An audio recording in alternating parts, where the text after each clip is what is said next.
We have rules in this house. Thanks for reminding me, bro. I live in an apartment complex with two neighbors, Martha, a sweet old lady, and then there's Shaggy, who is quite the character. From the moment I moved in, he complained about noise. I tried my best to be quiet, but some sounds are just unavoidable. If I so much as sneeze, he's on it, and heaven forbid I forget to clean the hallways when it's my turn. His favorite line?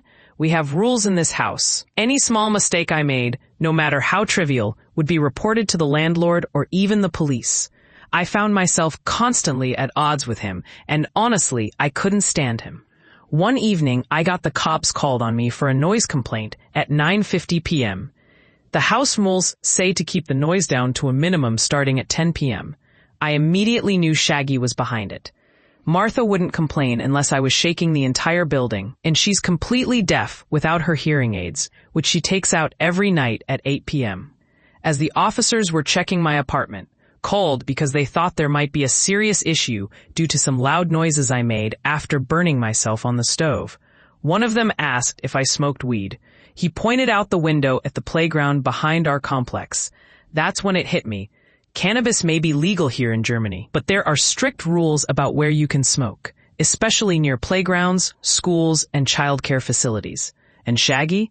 He's a notorious stoner. His apartment and clothes reek of it, and he's rarely sober. Normally, I wouldn't say anything because I'm not one to snitch, and he keeps it indoors. But given his obsession with rules, I thought, why not turn the tables? After the cops left my place, I mentioned Shaggy's weed use near the playground. Guess who ended up with the police at his door? They searched his apartment, and when he tried to get aggressive with an officer for touching his stash, he was arrested.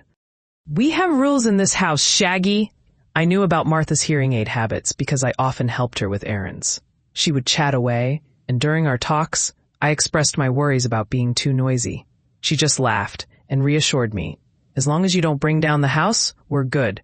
I take my hearing aids out at 8 p.m. anyway. The cops didn't just kick down Shaggy's door based on my word. They knocked, and when he answered, the smell from his apartment hit them. When they asked if he knew there was a playground nearby, he got defensive, saying, "It's all good nowadays."